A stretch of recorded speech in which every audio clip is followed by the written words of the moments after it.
Namasté.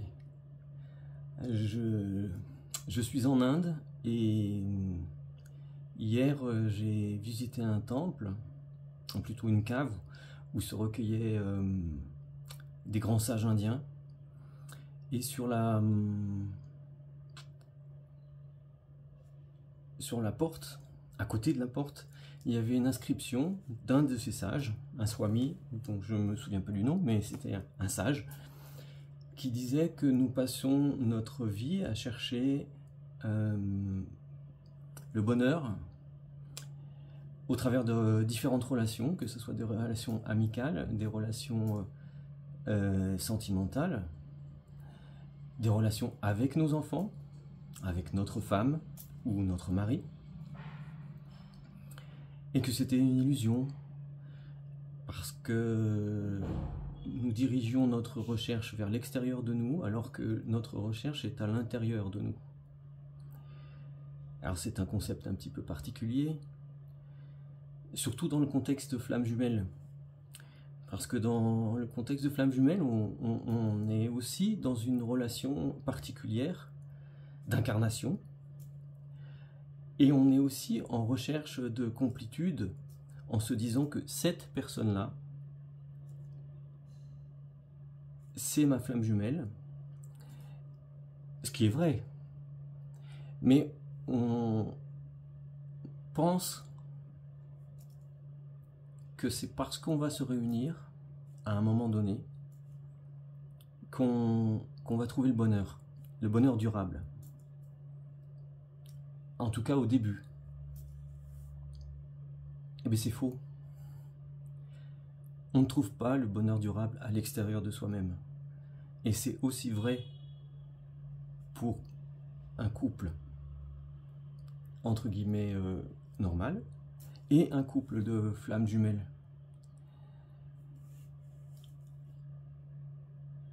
Parce que nous sommes tous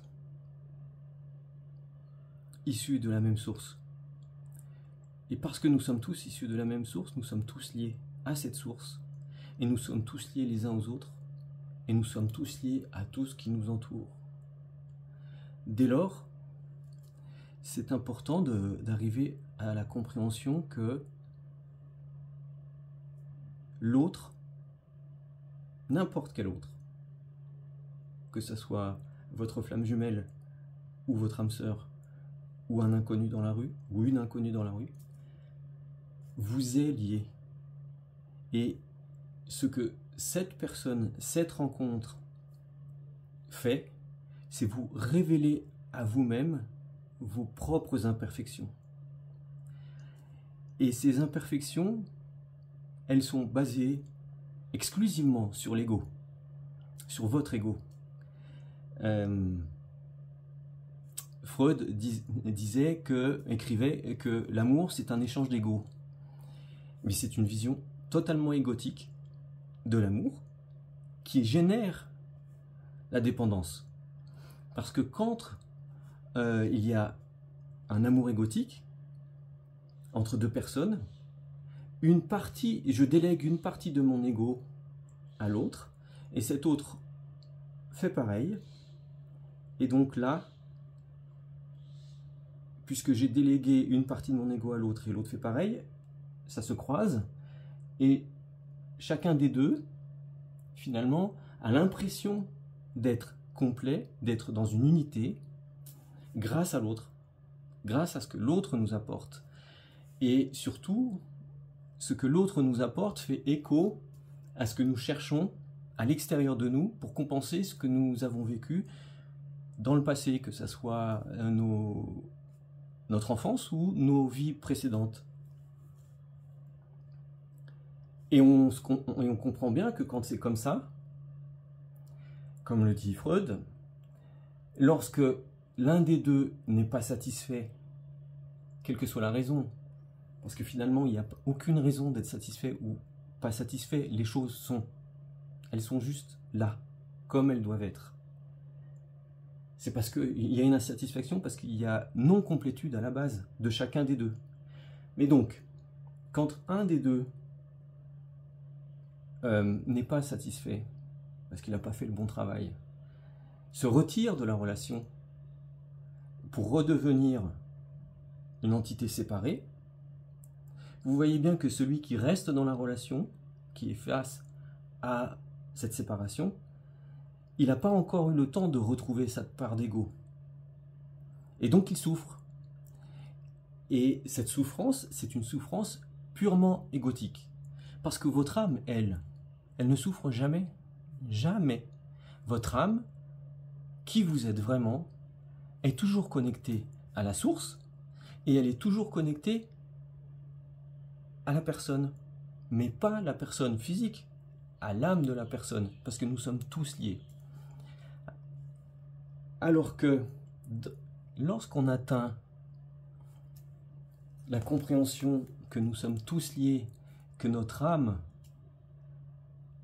est connectée, réellement connectée à toute la création, eh bien vous n'avez pas besoin de chercher quoi que ce soit à l'extérieur de vous, puisque tout est à l'intérieur de vous.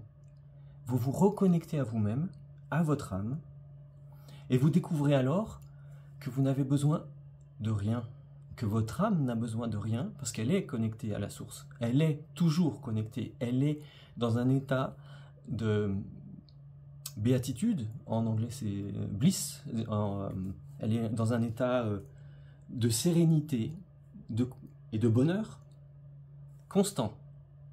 C'est votre ego, votre incarnation, qui vous fait penser le contraire, qui vous dit non, moi je suis né homme, j'ai besoin d'une femme ou d'un homme, ou inversement, en tout cas j'ai besoin de quelqu'un qui viendrait de l'extérieur pour me sentir heureux, pour être dans le bonheur. Mais c'est une illusion qui est entretenue par l'ego. Quand vous dépassez cette illusion, et il faut du temps pour ça, il faut se poser des questions sur soi-même. Pourquoi je ressens ça? Qu'est-ce qui fait que j'ai ressenti ça? D'où est-ce que ça vient? Comment je peux changer les choses? Et surtout, comprendre que je suis comme je suis, donc c'est comme ça et pas autrement. C'est un constat totalement faux. Vous, le je que vous exprimez, ce n'est que votre ego. Le véritable je, votre âme, elle est constamment reliée à toute la création et elle n'a besoin de rien parce qu'elle comprend que, elle sait, elle ne comprend pas, elle sait qu'elle est reliée à tout et qu'elle aime tout. Elle aime tout. De la même manière que la source nous aime tous, notre âme nous aime tous. Elle est dans l'amour inconditionnel pour toute la création. Notre âme. Parce que notre âme n'est que une partie de la source. Dans le sens où notre âme, en s'incarnant, permet à la source de faire l'expérience d'elle-même. Et la source, c'est l'univers, c'est Dieu, comme vous pouvez l'appeler comme vous voulez, mais en nous incarnant, en faisant descendre une âme dans un corps physique, et finalement, au travers de différentes vies, en découvrant la matérialité, et en découvrant les différents niveaux de vibration. Quand nous sommes très tristes, eh bien nous sommes dans un niveau de vibration bas, et quand nous sommes joyeux, nous sommes dans un niveau de vibration élevé. Et dans la matérialité, dans notre ego, la recherche de l'ego, par n'importe quel moyen, que ce soit un moyen physique comme un moyen interpersonnel, notre ego cherche à fuir les basses vibrations, c'est-à-dire la souffrance, pour vivre dans les hautes vibrations. Donc notre ego va s'employer tout le temps à chercher des choses ou des gens ou des relations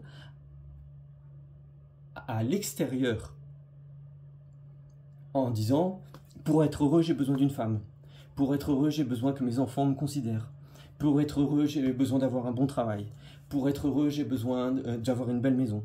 Pour être heureux, j'ai besoin de picoler tous les soirs parce que ça me vide la tête. Pour être heureux, j'ai besoin d'être reconnu et en tant que leader et en tant que preneur de décision. Mais le pour être reconnu, ce n'est que votre ego. Que votre ego. Et quand vous dépassez ça, que ce soit un parcours de flamme jumelle ou pas, quand vous dépassez ça, vous n'êtes que dans l'acceptation. Parce que dans l'autre, vous voyez qui il est vraiment, c'est-à-dire vous-même, vous voyez la source, vous voyez une âme qui vous ressemble, qui est sur la même fréquence que vous. Vous voyez une autre âme, vous voyez réellement votre équivalent. Et à ce moment-là, il n'y a pas de distinction entre flamme jumelle et pas flamme jumelle, entre Pierre, Paul, Jacques, Martine ou Juliette. Il n'y a que l'amour. Alors certes, les flammes jumelles sont une âme, c'est en rapport à une âme qui s'est séparée en deux parce que à la base, elle ne pouvait pas être, cette âme-là ne pouvait pas s'incarner dans une seule dans un seul corps physique parce qu'elle était chargée de vibrations trop élevées pour ce corps physique. Et donc, c'est ce qui pousse cette âme qui s'est scindée en deux, dans deux personnes différentes, à se retrouver l'un l'autre. Mais ce chemin de se retrouver l'un l'autre, c'est aussi le chemin de se retrouver soi-même, c'est-à-dire de se reconnaître en tant qu'âme et plus en tant qu'incarnation, de comprendre que cette incarnation n'est qu'un véhicule qui va nous faire découvrir ce qu'est l'amour inconditionnel, l'amour de la source, l'amour de chaque âme pour chaque être vivant. Parce que l'amour de chaque âme pour chaque être vivant, c'est reconnaître dans tout être vivant et dans toute chose non vivante une création de la source. C'est facile à dire, en disant oui, c'est évident. Mais quand on arrive à comprendre, à cet état de compréhension interne, où tout ce que nous voyons autour de nous est juste à sa place, parce que c'est comme ça que la source le veut,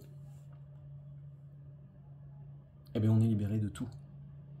Et on est libéré de sa propre condition, de sa propre incarnation.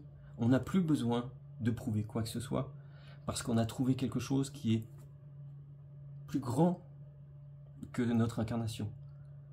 On a retrouvé, c'est pas qu'on l'avait perdu, c'est juste qu'on a soulevé le rideau et on s'est regardé pour redécouvrir qui nous sommes réellement.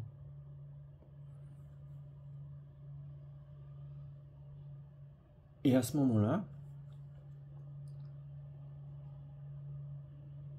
on atteint un niveau intérieur de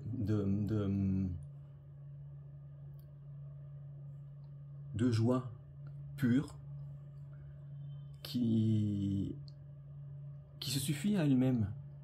Parce que tout être incarné est un être de joie. Si vous voyez des mauvaises personnes qui font des mauvaises choses, c'est leur ego. Ils sont dans des fréquences très basses et c'est leur ego qui prend le contrôle. Et nos incarnations successives nous poussent à augmenter en vibration, à se détacher des choses extérieures, des joies extérieures, des plaisirs extérieurs, quel que soit le type de plaisir. Parce qu'en se détachant du plaisir, on se détache aussi de la souffrance.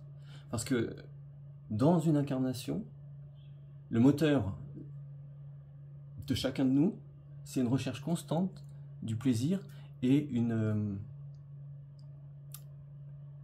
et fuir le plus possible les contraintes, c'est-à-dire la souffrance, toute forme de souffrance confondue. Mais en fait, la souffrance, qu'est-ce que c'est? C'est juste l'absence d'amour. C'est l'absence d'amour pour qui on est vraiment. C'est l'aveuglement de l'ego qui dit j'ai besoin de ci, j'ai besoin de ça, si je ne l'ai pas, je souffre.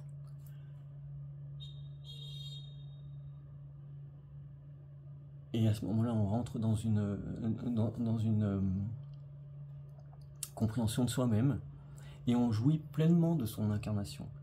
On jouit pleinement de son incarnation parce que nous sommes alignés avec qui nous sommes vraiment, nous avons compris que nous sommes une âme incarnée pour faire l'expérience du divin, et c'est réellement ça.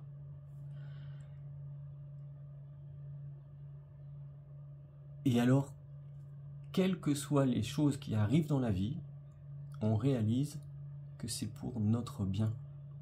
Même ce qui nous paraît insurmontable, même ce qui nous paraît difficile, nous sert pour atteindre cet état où tout est bien au bon endroit et au bon moment. Et vous vibrez alors à l'intérieur de vous d'un amour pour toute la création. C'est presque une expérience christique, on dirait. Mais en fait, c'est l'expérience de l'âme.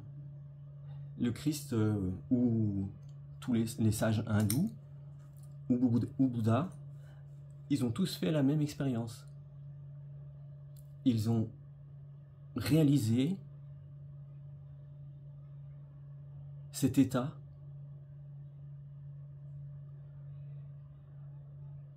de joie éternelle et d'amour inconditionnel pour toute la création. Alors vous me direz probablement, mais dans un parcours de flamme jumelle, qu'est-ce que ça veut dire? Eh bien, un parcours de flamme jumelle, c'est un moyen d'arriver à cette élévation, où là, il y a une petite différence, c'est que comme l'âme s'est scindée en deux, eh bien, il y a un parcours pour que l'âme retrouve son unité, mais retrouver son unité en acceptant totalement l'autre dans tous ses aspects, dans tout son comportement, et juste en étant dans l'amour. Mais l'amour, le véritable amour, c'est-à-dire l'amour de l'âme.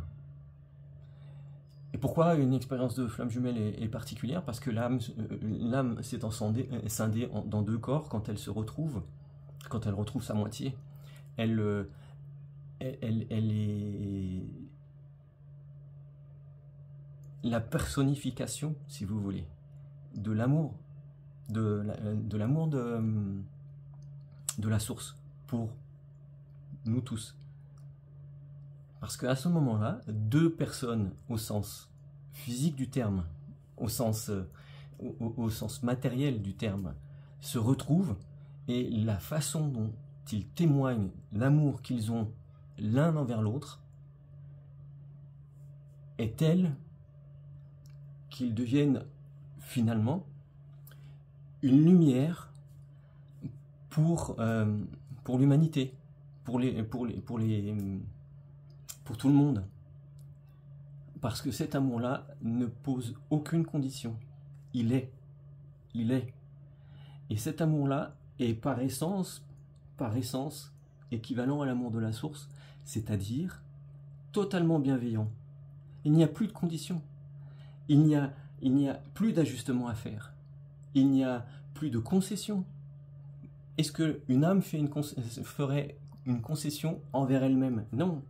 Est-ce que la source fait une concession envers nous en disant si tu te comportes comme ça, je ne t'aime pas, par contre si tu te comportes comme ça, je t'aime? Non. La source, parce qu'elle fait l'expérience d'elle-même à travers nos incarnations, nous aime infiniment. Et deux personnes qui sont en flammes jumelles, qui se retrouvent après un parcours d'adaptation que vous trouvez, dont il est fait référence sur plein d'autres médias, sources, etc. Ces deux personnes deviennent l'incarnation de l'amour de la source pour l'humanité, qui est encore dans une évolution, où chacun de nous est en évolution.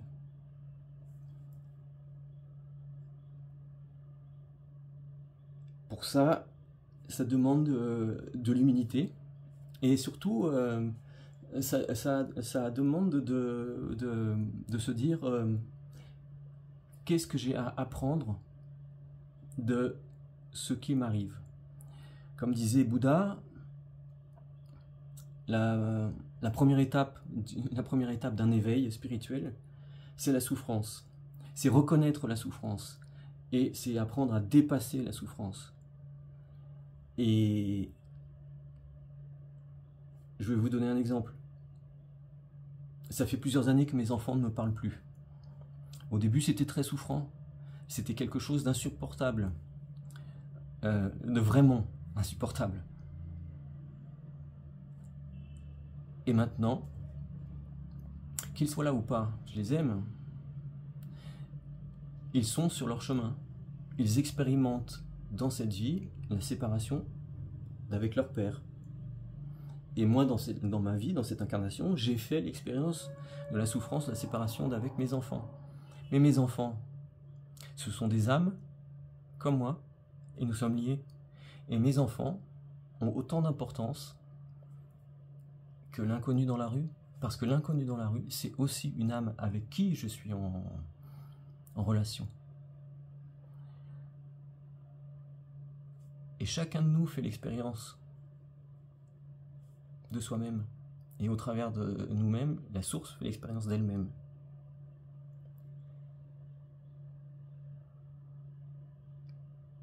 Et à partir du moment où on réalise que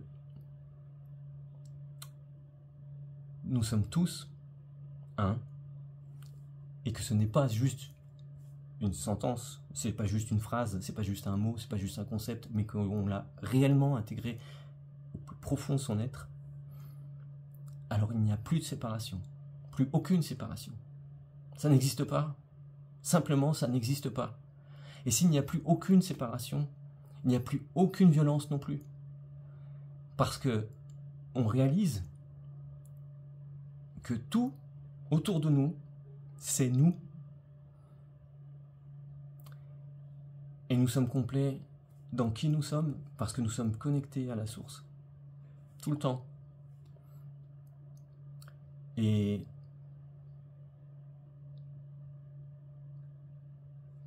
alors, on arrive à un niveau de conscience, on va dire ça comme ça, où ceux qui sont éveillés à ce niveau de conscience-là servent de phare et servent de guide à ceux qui ne le sont pas.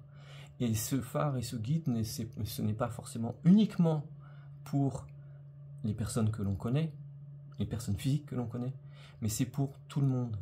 Et on en vient à l'expression réelle du message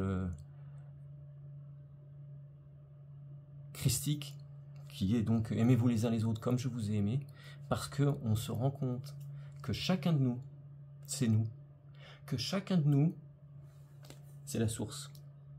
Chacun de nous, c'est la source. Chaque chose, chaque être vivant, chaque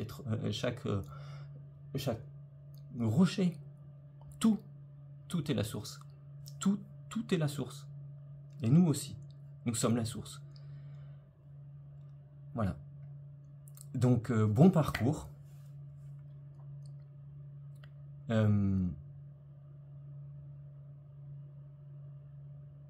C'est un chemin difficile. Mais en fait, la difficulté, elle n'est pas liée à qui vous êtes vraiment, elle est liée à se séparer de votre ego. Et donc, l'ego résiste, il n'a pas envie d'être... il n'a pas envie de disparaître. Ce petit je qui a l'impression qu'il est tout seul au monde et qu'il a besoin des autres pour être heureux, ou qu'il a besoin d'autre chose, ou quoi que ce soit. Ce petit jeu qui se débat depuis la plus tendre enfance par rapport à des blessures d'abandon, par rapport à des blessures de rejet, par rapport au mépris. Qui méprise qui? Mais c'est juste le petit jeu qui méprise un autre petit jeu. Parce que ce petit jeu, il prend toute la place, il est là juste devant vous. Alors que juste derrière, il y a la source.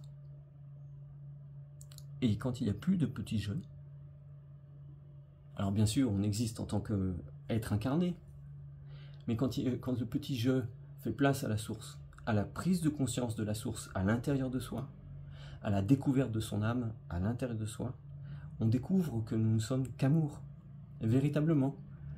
Et que toutes les personnes qui sont autour de nous sont à différents stades d'évolution, mais on les aime. On les aime pour qui elles sont, vraiment, parce qu'on voit leur âme et on ne voit plus le petit jeu. En tout cas, le petit jeu n'a plus aucune importance. Plus aucune. Y compris dans un parcours de flamme jumelle. Y compris dans un parcours de flamme jumelle. Parce que on voit que dans la personne, dans notre flamme jumelle, on dit souvent notre hôte, mais c'est, on va dire, dans notre deuxième moitié, dans notre deuxième moitié d'âme, on reconnaît notre deuxième moitié d'âme. Et on reconnaît que finalement, en se laissant aller à cette âme-là, réunifiée, on devient un exemple, on devient une manifestation de l'amour de la source pour l'ensemble de la création. Et je vous remercie.